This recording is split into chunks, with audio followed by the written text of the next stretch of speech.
Hello and welcome to Good Twin, Bad Twin Unleashed, where we're your hosts, Alden and Calden.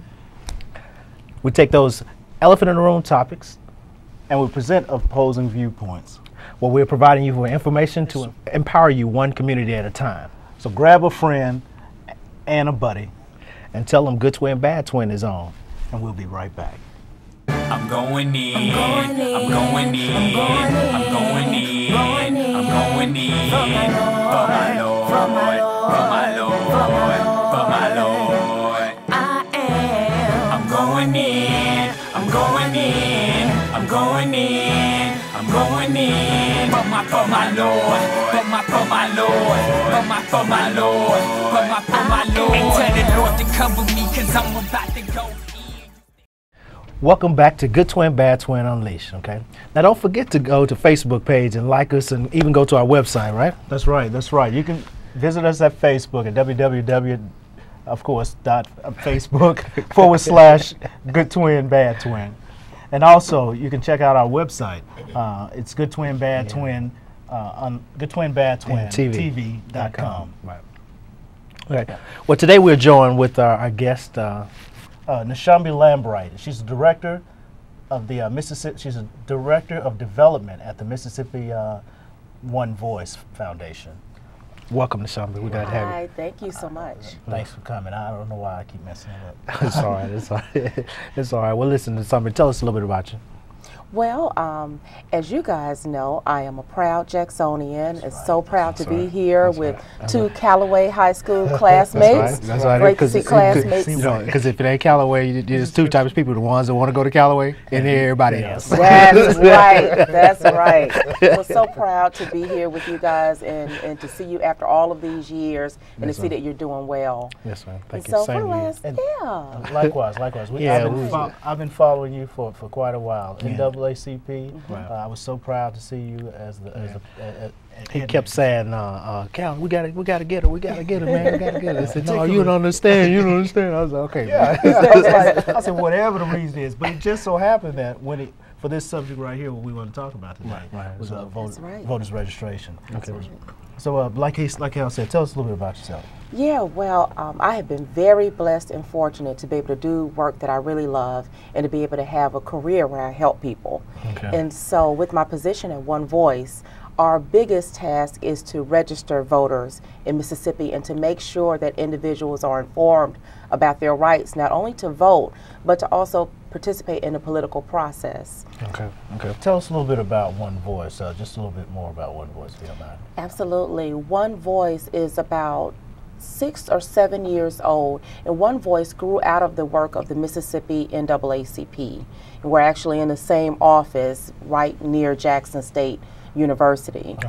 So our task is, as the foundation end of the NAACP, we work to educate Mississippians, to raise those voices of the underserved in Mississippi, and we know that that's a lot of folks. Roger. That's the One Voice. Well, how can the community get involved with One Voice? We love to have community volunteers. We have many events that we set up tables and have folks to come by and get information about their rights. We also have a number of workshops on knowing your rights. For instance, one of our workshops informs parents on their rights inside of the school system if they're having problems making sure that their children get the education that they deserve. So we have a number of workshops that people can get involved in volunteer opportunities. Okay, so if they wanted to get involved, how would they do so? Do they call you, email you? How would they do that? All of the above. They can call me at 601-353-8452. Can you do it one more time for us? 601-353-8452. Okay, all right. And they can also email me, nlambright@uniteonevoice.org. We'll put that on the screen because I don't know why I couldn't get that. I was United One Voice. United Voice, I know. Yeah, but it's Unite One Voice. UniteOneVoice.org, and that's also our website if people want to get more information about us. Okay, so let me ask you this. So what is the percentage of unregistered voters in the state of Mississippi? What is that? Yeah, interestingly enough, through our research, we found that Mississippi had about 250,000 unregistered voters in 2008. You guys hear that right? 250,000 across the state. Right. Yeah, so we set a goal to register at least 10% of those 250,000, and we're pretty close to meeting our goals. Okay. Now, go ahead, man. It's interesting you say that. We try to do our part. Reason we had you on the show is not because we think we are the community. We're part of it, and individually we do our part. The Cal and the family did a registration drive amongst the family. Right. At my Aunt Rose, she's an educator herself, and she had a party where she did a themed party where we came out and got a chance to do television commercials. But one of the themes was to register to vote. So she had forms, so anybody that came to the party had to register to vote. So we had a chance, the opportunity to participate away. I had to say I can't take the credit for it this time. You know what I'm saying? My Aunt Rose. Right. Also, I have a teenage son. It was a privilege. My son's mom couldn't wait till he turned 18. Got one that's 17, can't wait till he turned. We brought out the cameras. We all went to the... made it a big deal, the rites of passage, right? You know, like it was a rite of passage or something. So he'll have something for it. Yeah, so we had these outside the terror. You know what I'm saying? That's right. But moving right along, what is VAN? Can you tell us a little bit about VAN? Yeah, VAN is a system that we've been using for the past several months, and VAN stands for Voter Activation Network. And that's a system that allows us to look up data on every individual in Mississippi to determine whether their voting practices, whether they participated. So you can look at, excuse me, you can look up data on a person to see whether or not they registered or not, right? Registered or not, yeah, and how many times you participated. So if you didn't vote last year, they know it. They know it. They got you. So and then with that 250,000, I'm saying to you, like, you hear people say it all the time. Well, I'm registered to vote, and or try to downplay it like it's not a big situation. 250,000 people now, you know. Yeah, considering the population of Mississippi is about 2 million, roughly 2.5 million. That's like 10%. That's 10% of the people. A lot of people. And just an example before we move on to break. This past presidential election in North Carolina was won by roughly 15,000 votes in North Carolina. Right, which could have been less than, I don't know the percentage on North Carolina, but it could be less than 5-6% of the vote, which actually, and another thing is this: if you divide up the precincts out of 15,000, I don't know all the number of precincts, but once you divide it out, it's 5 votes. 5 votes per precinct. So your vote does count. The vote does count. That's so interesting. That's why it's so important for systems like VAN, for you guys. It's not the Big Brother thing. It's not Big Brother, no tracking. Well, I was thinking Big Brother when you said you didn't track this up. but listen, I'm going to say it like this. We're going to continue talking about the VAN. We'll come back off the break. But if you will, come back now. Go to the computer, like us on Facebook, check out the website. Check out the website. Right, and go tell a friend. Go get somebody to come back because you're watching Good Twin, Bad Twin Unleashed. That's right. For more information on Good Twin, Bad Twin Unleashed, go to www.goodtwinbadtwintv.com or log on to Facebook and type in Good Twin, Bad Twin or email goodtwinbadtwin_unleashed@yahoo.com. For more inquiries about One Voice services, call 601-353-8452 or log on to www.uniteonevoice.org or email nlambright@uniteonevoice.org.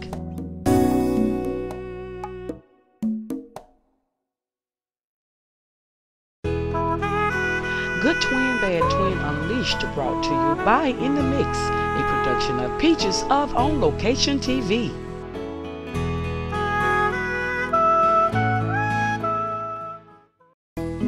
For more inquiries about One Voice services, call 601-353-8452 or log on to www.uniteonevoice.org or email nlambright@uniteonevoice.org.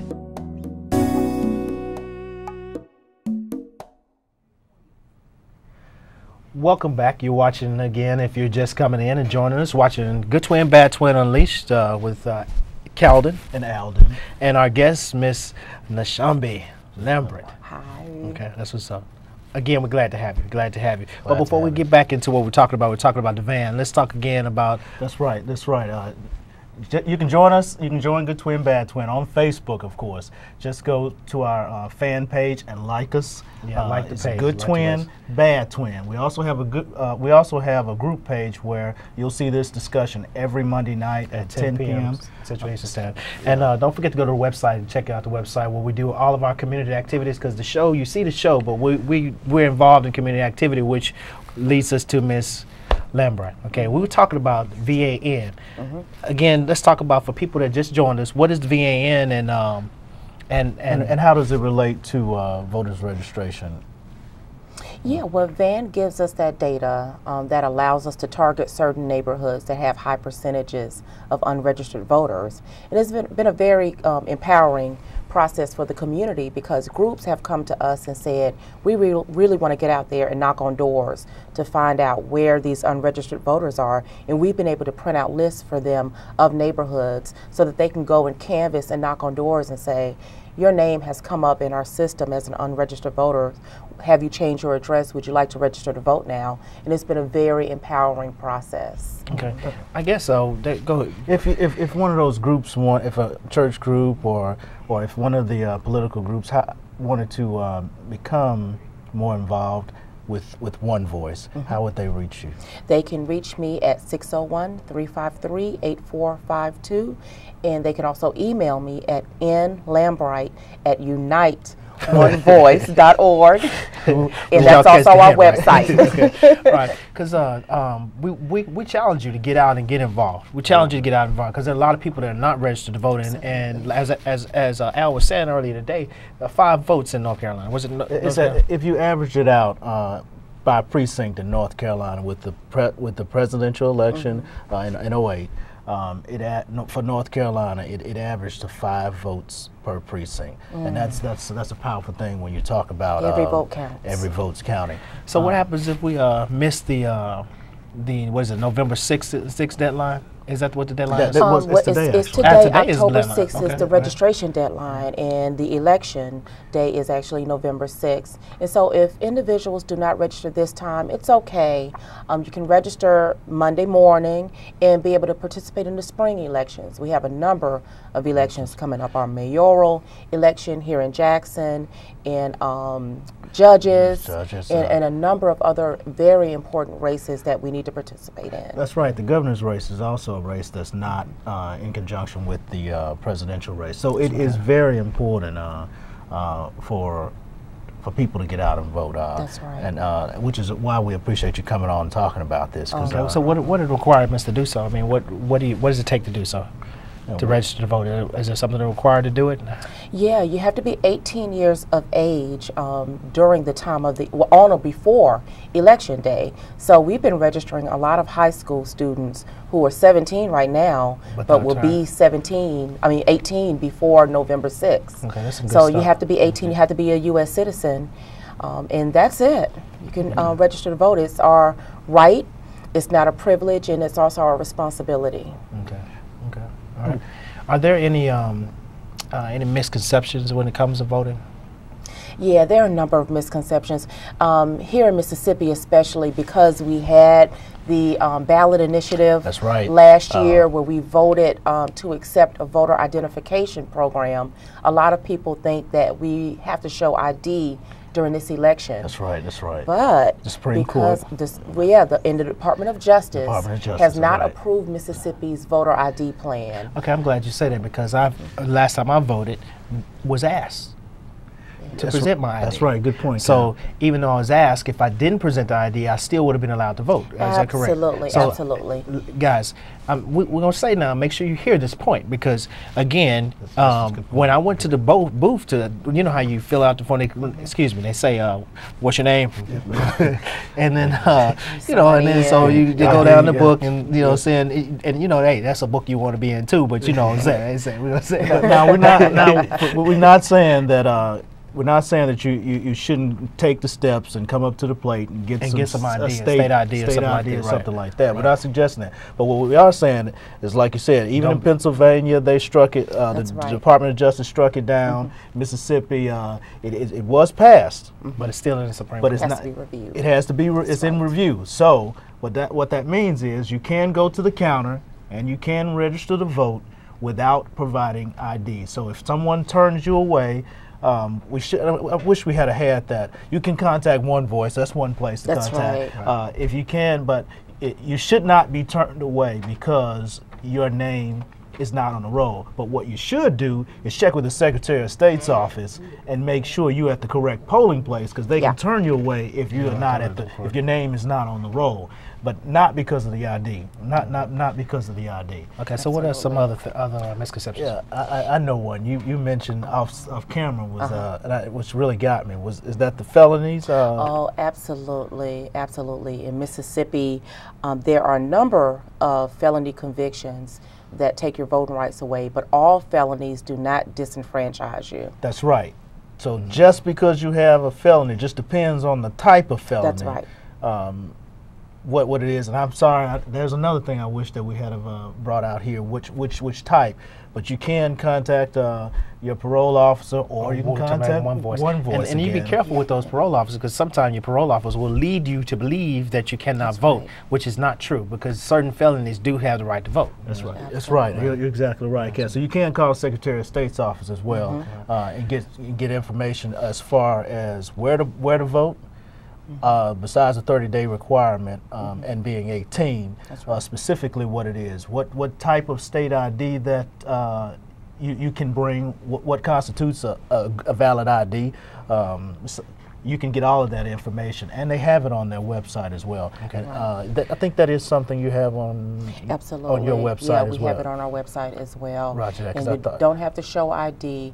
And also, another big misconception is that a lot of people get asked by poll managers what their address is, and if they're still living at that address. That's not a place to verify addresses. If your name is in that polling book, sign it and vote. That's a good point. That's a good point. I'm glad you brought that up, because so there again, if you walk up to the table and they have the right to ask you what your address is. What your address so what's is, my response? and what's and where is your ID? They have the right to ask you, but you can still vote. Just look at the. Not really. Not really. No, they shouldn't ask. They shouldn't ask. No. They shouldn't ask you.